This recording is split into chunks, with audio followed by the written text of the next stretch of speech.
questions. This is Cal Fussman. Listen to this story about an old man who's sort of fading out of life. This happened to a gentleman, we'll call him Malcolm. Malcolm was in his early 90s. In the healthcare industry, they would say his personality got flat. In other words, he wasn't flat bodily, but his personality was just, there was no personality left. That was one of the reasons that Malcolm joined our group. So we had done a normal healthcare assessment on Malcolm. Then we did our best test to see where he was with engagement, stimulation, and temperament and behavior. And when Malcolm sat down on a chair, just like I am right now here in San Antonio, a little robot assigned to him rolled up to him and said, "Hi, Malcolm, would you like to play?" And Malcolm looked at him, and didn't matter what Malcolm said. The robot started to play music. We knew he was a veteran. We knew he loved music. So we started to play historical, military-oriented songs. Well, what none of us knew, Malcolm used to play the harmonica. So Malcolm gets up out of his chair, walks of his own recourse, didn't need help, found his room, that's good, cognitive, and brings out a harmonica. And he starts playing with the robot, the harmonica. Robot ends a song, Malcolm learns that song. So we're doing music therapy and mind things. We're getting him rolling again as participating in life. Well, the extra benefit is Malcolm got sedentary. So the robot would get him going, playing songs and music, and he started to dance with other residences with the robot playing music. It got to the point, Cal, where the 92-year-old guy would be doing harmonica-driven karaoke, I guess you would call it that, with the robot in front of 7 or 8 women. Cal, you'd like to be 92 and have 7 or 8 women circled around you while you're playing your music. I'd like my wife to be around me at that point, but I get the point. That story was told by Jim Walesa. Jim is the CEO of Clearday, a company that provides new models for people with Alzheimer's disease, dementia, and other conditions to live at home and delay the need for residential care. That, as you heard, includes robots.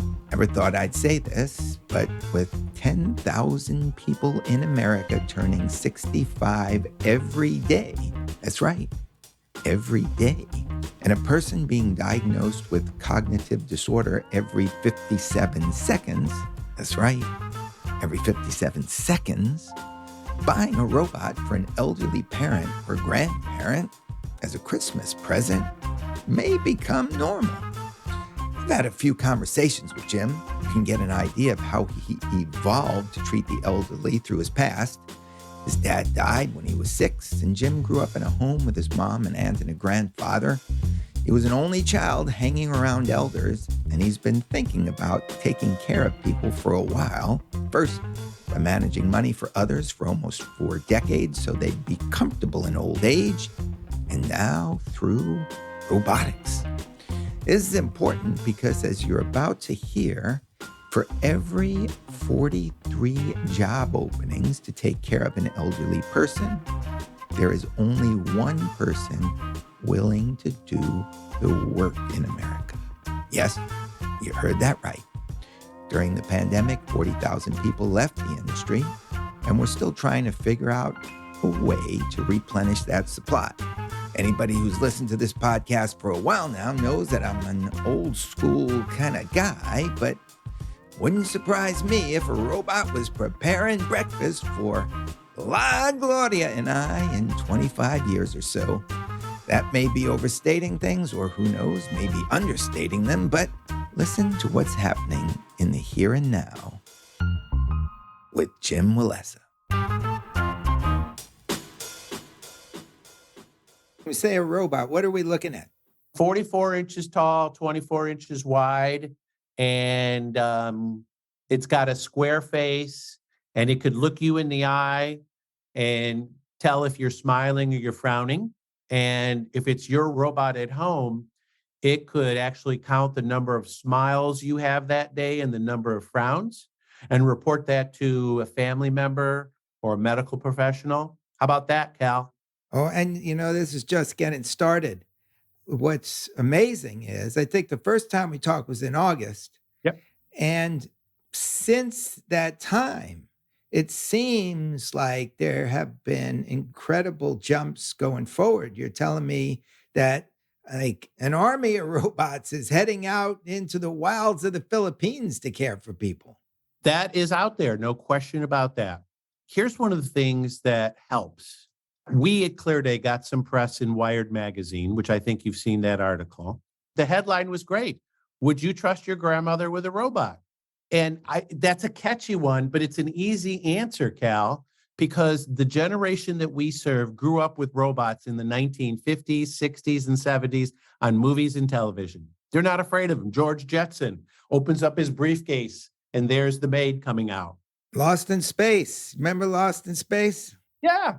So people aren't afraid of robotics. Then, of course, Star Wars, the little lovable robots there. So that was something that the industry had to get around itself.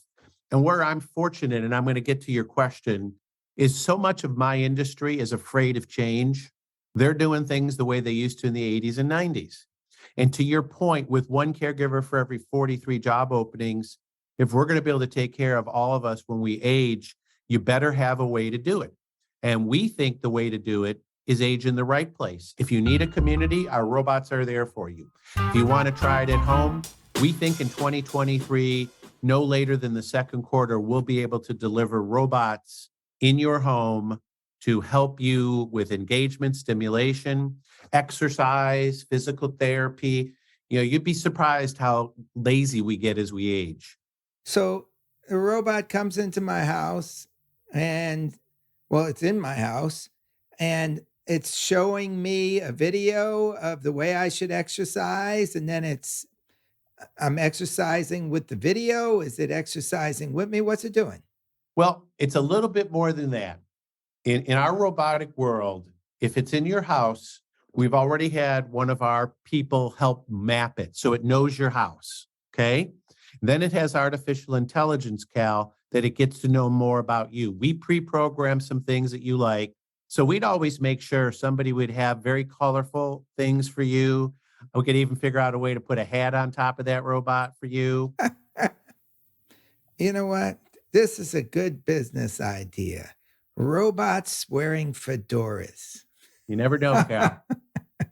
All of that being said, we here at Clearday believe in the mission statement that I was taught no one should be alone when it comes to care.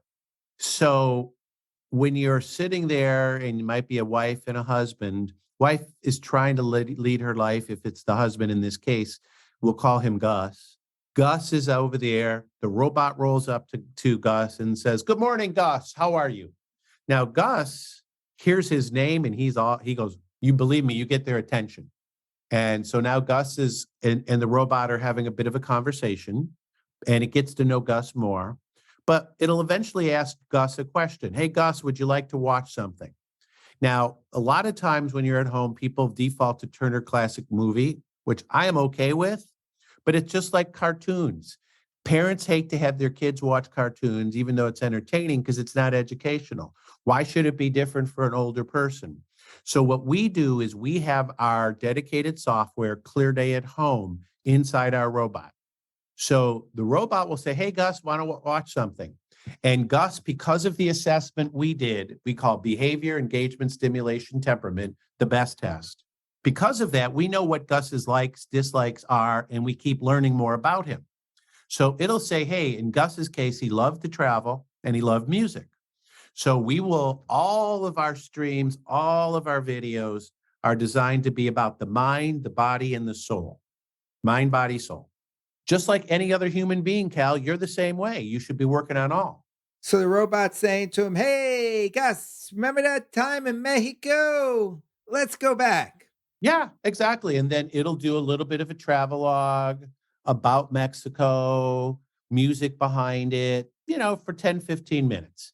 And then, so there's your mind. And then because we know a little bit about Gus, one of our licensed physical therapists will pop up and say, "Hey, Gus, how about we do some exercises? And then she'll start doing this and start doing that. And within usually 20 seconds, Gus starts doing this. Hands over the head and off to the sides. And yeah. And Gus is Okay. able to get up, so they would get up. And if a person isn't mobile, we don't have that in there. So that'll go for 10 or 15 minutes. And the thing that's so heartwarming in this example, which is real life, Gus's wife used to do exercises with him, and he wouldn't listen to her anymore because he thought that was his mother telling him what to do. But with the robot, he exercises. So the wife's happy, the son's happy, Gus is active, doing his thing. And how does Gus react to this? Does Gus start to treat the robot like a family member? No question. Here's a funny story. So the family has a dog, Birdie. And when Birdie first saw the robot, it would run away. And then when Gus started to talk to it, the dog would come back and start looking at the robot and Gus and the dog's just looking at the robot. So one of the things we learned in this pilot is how to integrate the family pets, because that is a big part of it. We didn't, candidly, Cal, until this pilot, we didn't even think about the family pet. So what happens, to answer your question, is Gus becomes very comfortable. Here's the coolest story. So one evening, one of Gus's friends came to visit him, Cal, and he was so excited to show his friend, his robot friend. And it was really cool. The guy comes in and Gus starts doing stuff. The robot starts talking to Gus. And here's what's different about what we're doing than anybody else, to my knowledge, in the world. Most things, like the common things people use in the home and on their computers that are made by competitors, one starts with an A, the other starts with a G, you have to ask them to do something. Hey, play music. With our robotics, it comes to you and just does it. We're not waiting for you to be proactive. We're coming to you reactively. That's imperative for people with cognitive disorders. And by the way, there's 22 million of them diagnosed. So there's a huge market for this. And to answer the question you ask me each time we talk, when are these robots going to be ready to come to my house? Cal, if I can get people with dementia who are challenged for logic to use my robots, which are probably one of the most logical things, white, black, 0, 1. That's what we're doing. We're going after the hard market. The people like you aren't going to be that hard for us. And I say that because we're about engagement. And we want to engage. We want to be that person, that friend in your home when your wife's out, your kids aren't around. When I think of that kind of robot, I'm thinking maybe 20, 30 years down the road, maybe more. You're saying it's coming quicker. Tell me what's going on, like in the Philippines or these places around the world where you're explaining to me incredible evolutions are going on. Well, as they say, you can't stop Father Time, but you also can't stop advancements in technology. And there are, in not just the Philippines, but there are emerging markets where people do not live in a major metropolitan area. So since you brought up the Philippines, I'll give you a good example. There's 100 million people that live in the Philippines. Most people would never guess that. 21 million live in Manila. That's double the size of New York. But the other 79 million are spread across villages, towns, on islands all across the Pacific. There aren't enough doctors here in the United States. They certainly aren't there in the Philippines. So one of the things that a companion robot can do, and this is the key to the future, those of us who are affluent, I believe, just like a guy from Microsoft said decades ago, I want to put a computer on every desk. Bill Gates. That guy. I want to have a robot in every home of people over 65 in the next 5-6 years. But in the emerging markets, especially in more rural areas where you don't have homes so close together, one of the test cases we're going to be working with on is using a robot, not just as a companion, but almost like a telehealth center, so that if there's a town of 40 people, somebody might have an ailment or an issue, and a telehealth meeting can be set up so that a professional healthcare provider can give some input. Separate to that, in the same vein, in many of those towns, people do have cognitive issues. They don't know what they are. So having a robot with the extra ability to kind of look at how something's been answered, you can start to say, hey, this person might have a cognitive disorder, which means they might not understand what you're saying to them, and we can alert the telehealth person. It's real early for that, Cal. We expect to be at the cutting edge of that, or at the tip of the sword, as some would say, simply because we've taken the time to be more than just something that delivers food or cleans your house. None of that takes anything but putting a vacuum cleaner onto a little computer-driven piece of metal. That is not what we're about. Our robotic is tied to Clearday at home, where we're about engagement, stimulation, and we use the core things that anybody wants. You want your mind engaged, you want your body moving around, and you like to feel good. You want to see having a good day today, not just being, oh, I remember when that Huckleberry Finn movie came out. Oh, yeah, that was 50 years ago. You want somebody to have a good time today, because that's all they might remember. So we've got a big job ahead of us, Cal. We are certainly leading the charge in robotics, but back to your connection thing, which is what we're all about now. One of the things I think that's cool about the robotics, without having necessarily the person, because there's not enough of them to caregive, the robot can become a friend. Can I give you a use case, Cal? Yeah, because this is what I'm curious about. Can we actually befriend a robot and find the connection that it seems like is slipping away from us all? If you just look at 50 million people leaving their jobs in 2021, it used to be work connected us. You see places like the church have less people going to them. That used to be the place for connection. And so I'm wondering are these robots going to fill that void? I can't speak to a church because the socialization of hundreds is a different animal. But let me give you a real life case study. This happened to a gentleman, we'll call him Malcolm. Malcolm was in his early 90s. In the healthcare industry, they would say his personality got flat. In other words, he wasn't flat bodily, but his personality was just, there was no personality left. That was one of the reasons that Malcolm joined our group. So we had done a normal healthcare assessment on Malcolm. Then we did our best test to see where he was with engagement, stimulation, and temperament and behavior. And when Malcolm sat down on a chair, just like I am right now here in San Antonio, a little robot assigned to him rolled up to him and said, "Hi, Malcolm, would you like to play?" And Malcolm looked at him, and didn't matter what Malcolm said. The robot started to play music. We knew he was a veteran. We knew he loved music. So we started to play historical, military-oriented songs. Well, what none of us knew, Malcolm used to play the harmonica. So Malcolm gets up out of his chair, walks of his own recourse, didn't need help, found his room. That's good, cognitive, and brings out a harmonica. And he starts playing with the robot harmonica. Robot ends a song, Malcolm learns that song.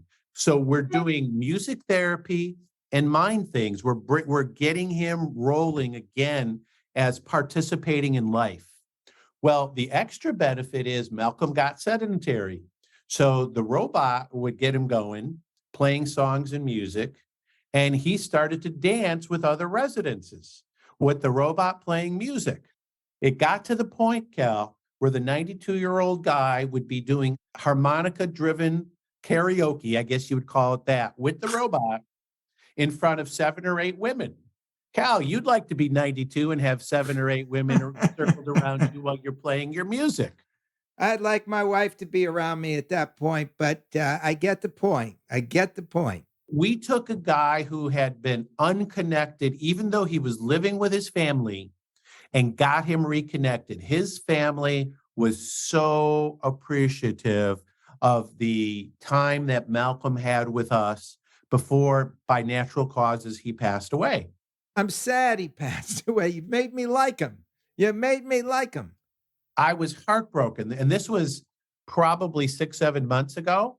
But because Oh, of what we saw with Malcolm and him, we were able to advance our robotics drastically, drastically. So what happens is, and this is the cool part, it's like any other technology. When Apple came up with these phones years ago, it had maybe 3 or 4 apps. And you looked at them and you go, they're useless. But then over time, because it's an open source, more people, more applications. Now you can do a ton of stuff with your phone that you couldn't even do with a computer 15 years ago.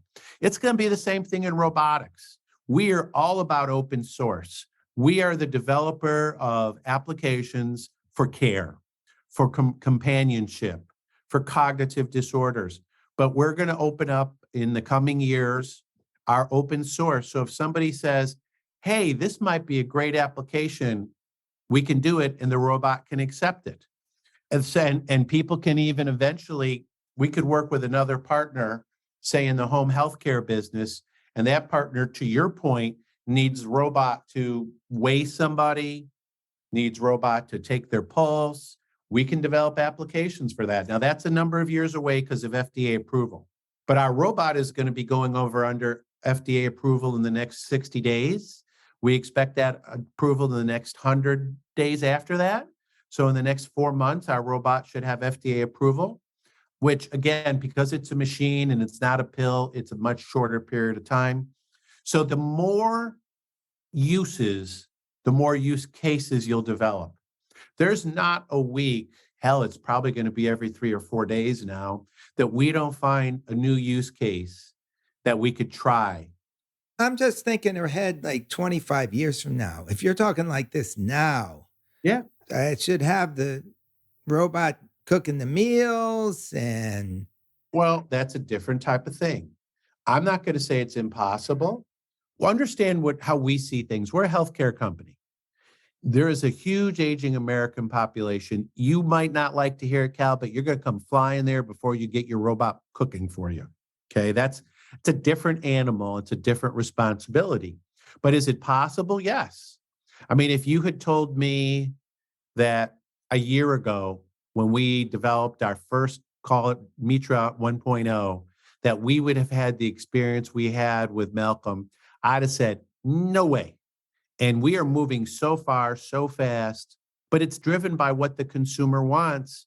And the wonderful thing for me here at the company is my challengers in this industry, most of them are so far behind. They're still doing stuff from the 80s and 90s.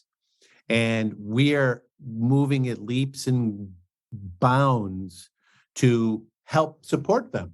are people going to be able to buy these robots in 6 months to a year? Yes. Any idea how much they're going to cost? Not yet. But if somebody wanted to, Cal, they could go to our company website, myclearday.com/robotics. And they can see a 3-minute, 4-minute demo, and they can actually reserve a robot if they want to. myclearday.com/robotics. And if it's a skilled care community, one of our professionals will call you. If you're an individual, we'll take a reservation. We'll probably call you and visit a little bit. Very much like when the electronic car came out, and there was a very successful person behind it who said, wait a second, I'm going to build demand. We're doing the exact same thing. When you look at our website at myclearday.com/robotics, put a reservation in. We're happy to visit with you. And we want people giving us their reservations, and we're going to have somebody call to find out what you're thinking of using it for, so that we can start to think about the future together, Cal. I personally don't see it like you having a robot cook for me. But that doesn't mean it can't happen. It's just not in my world. What I'm doing at this moment is worrying about you're not lonely. And if I can get you past being lonely and you have a wonderful wife, you're not even thinking about that. But for those who are at home by themselves, or even if they're with their family, but the family's busy doing their own thing, the robots can be better than a dog or a complement to the dog. That's what's so cool about this pilot we're doing, Cal, The dog and the robot get together. How wonderful is that? All right, we're going to keep in touch, and let's see where this takes us. That about wraps it up. I want to thank Tim Ferriss for nudging me to start this podcast. Hard to believe it's been 5 years since Big Questions was born. I want to take some time out to thank one of my sponsors for the great work it does, and it's vitally important if you've got a parent or grandparent who's getting on in years. Quite often, when we're not around our parents all the time or our grandparents, when we see them once or twice a year, like around Christmas, it's easy to notice how they've changed over time. Maybe they don't get up off the couch as easily as they used to. Maybe they need a walker. Maybe their hearing is going. It's on you to make them aware of these changes. A good way to do that in the case of hearing loss is through an mdhearingaid.com hearing test. It's free, designed by audio engineers to work with headphones, and it takes about 8 minutes. Do it over the internet, and if your parent or a grandparent does need a hearing aid, you'll be in the right place.